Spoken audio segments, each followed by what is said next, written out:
What if I told you that the GP of Spain could mark a before and after in the Ferrari season? Is this the race where everything changes, or simply the most frustrating chapter of the year? The Scuderia has two options, and both are problematic. Either it hardens the suspension and sacrifices performance in slow curves, or increases the height of the car and loses aerodynamic load throughout the speed range. Any of these measures compromises performance, which leaves the team trapped in a technical dilemma. In addition, by 2025, Ferrari introduced a radical change in its design.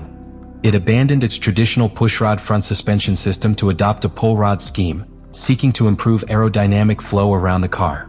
This decision was headed by Loic Serra, its technical director.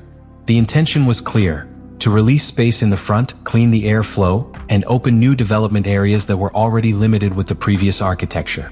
Ferrari also modified the geometry of the car.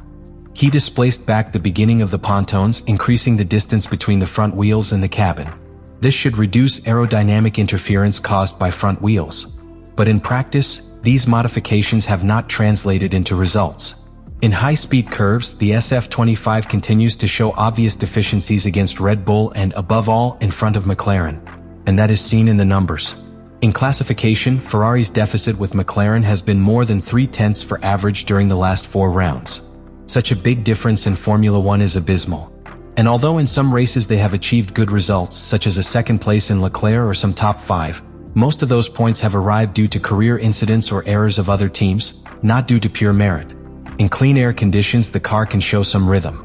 But in traffic, the SF25 becomes unstable, inconsistent, difficult to handle.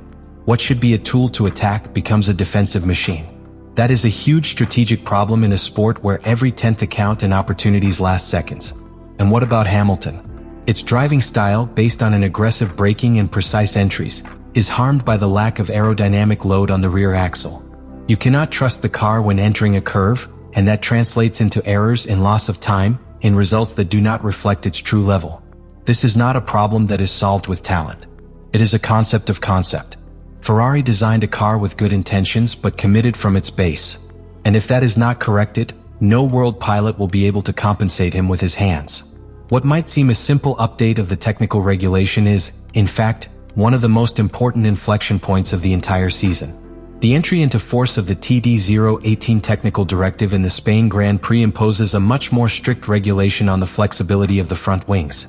And although on paper all teams must adapt equally, the technical reality is another. Not everyone starts from the same place, nor do not have the same level of dependence on those aerodynamic elements. Ferrari has been, since the beginning of this generation of cars, one of the most conservative teams in the use of flexible solutions.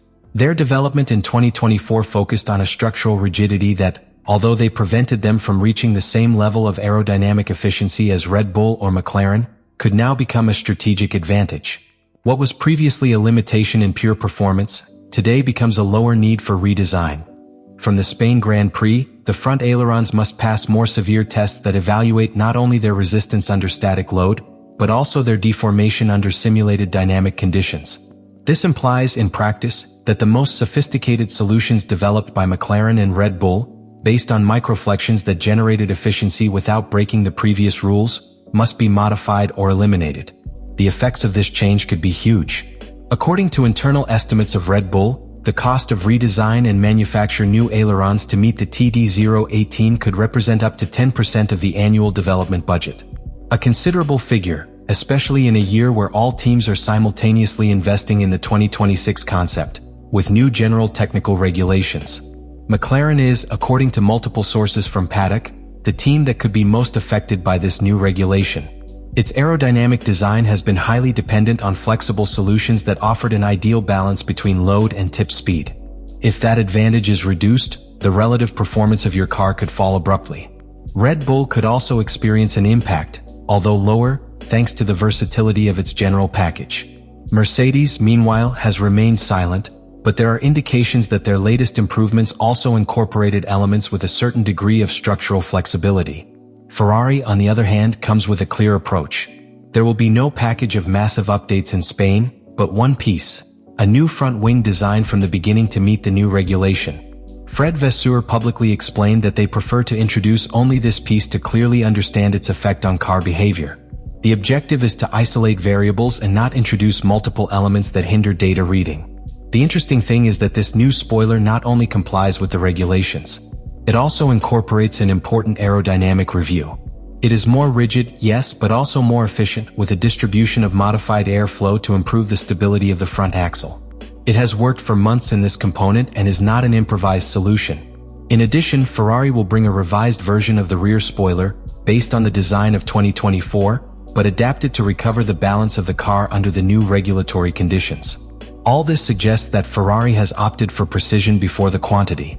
Unlike previous years, where they tried drastic solutions without a clear correlation between simulator and track, this time the approach is incremental, validating each step.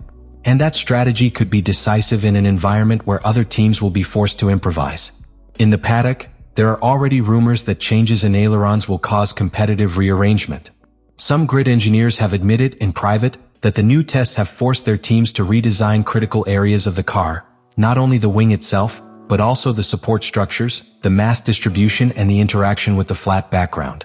In other words, it is not a simple piece that is changed and now. It can completely alter the car's behavior. And that's where Ferrari could recover the lost terrain. If their rivals lose part of their technical advantage, and their rigid design becomes a fortress under the new regulations, Maranello's team has the opportunity to position themselves much closer to the head. Even some analysts have begun to include Charles Leclerc among the possible candidates for victory in Barcelona, something unthinkable just 2 races. But all this is theoretical for now. The Barcelona track, for its mixture of rapid, slow and straight curves, will be the true test. Charles Leclerc has been, until now, the clearest and most open voice within Ferrari. His statements before the Spanish Grand Prix are a reflection of that balance between illusion and brutal honesty. On the one hand, he pointed out that he has never felt so comfortable with a car as with the SF25 at this time of the season. This statement surprises, especially if the general context of car performance is considered. But it makes sense if it is analyzed from the perspective of personal trust. Leclerc has managed to understand the limitations of the car, adapt to them and maximize each session, even when the technical package does not accompany. On the other hand, it does not hide reality. He admits that they are behind McLaren, Red Bull, and probably also from Mercedes. That statement has a particular weight coming from a pilot who usually avoids defeatist statements. What he is saying is clear. No matter how much you remove from the car, if the car is not competitive for concept, the fight becomes uphill from the first minute of the weekend.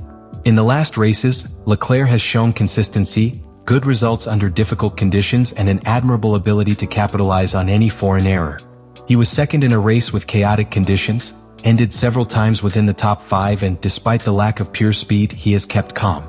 That attitude has been key so that Ferrari does not sink anymore in the construction championship. But even with that temper, there is a feeling of limit. Without a real performance jump, its season will be defined by what others do, not for what he can do on the track.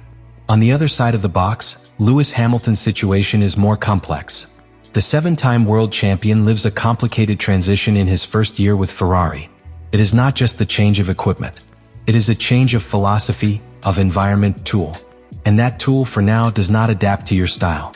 Hamilton needs a car that is necessary in the braking, stable at the entrance of curve and reliable when pushing it to the limit.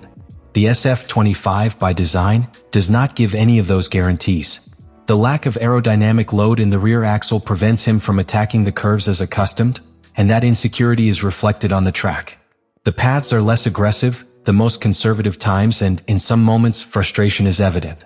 In Monaco, for example, Hamilton had a good pace during the first laps. But as soon as it fell into traffic, its performance collapsed. The SF25 is extremely sensitive when it loses clean air. That not only makes it vulnerable strategically, the confidence of the pilot turns after returning. Fred Vasseur acknowledged after that race that Hamilton wasted longer than any other pilot in similar conditions. And that is not a minor fact, it is a clear sign of a car that does not allow to execute the talent of who drives it. Nor is it about lack of adaptation. Hamilton has spent hours in the simulator, has worked with engineers, has explored different configurations. But when the technical base does not respond, the options are reduced. He has even been direct when talking to the media. He does not expect great improvements to Spain, at least not immediate.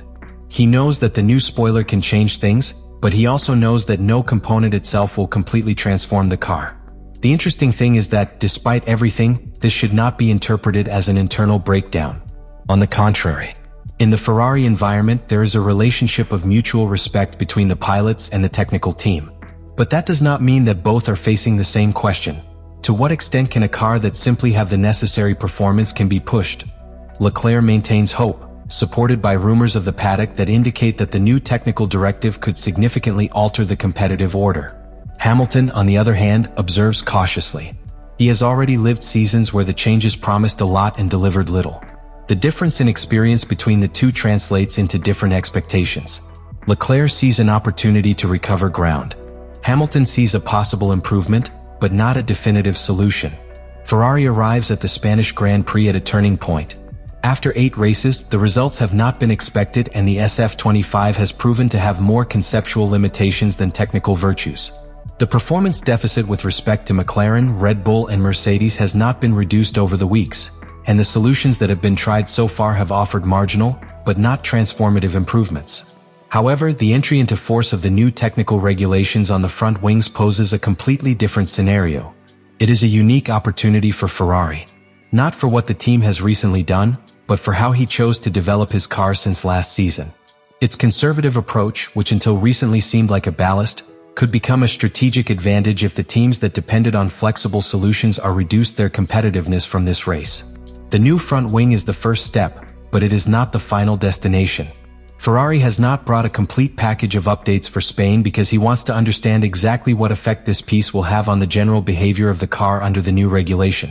It is a calculated decision, which prioritizes understanding over volume. What they learn this weekend will be decisive to decide how and when to introduce the following phases of development, which are already scheduled for the next careers. The Spanish Grand Prix will be much more than a race. It will be a real test, in a circuit that exposes all the strengths and weaknesses of the cars. There is no place to hide. But if nothing changes, the problem will be deeper than was thought. Because there will be no regulatory excuses or flexible ailerons that justify the difference.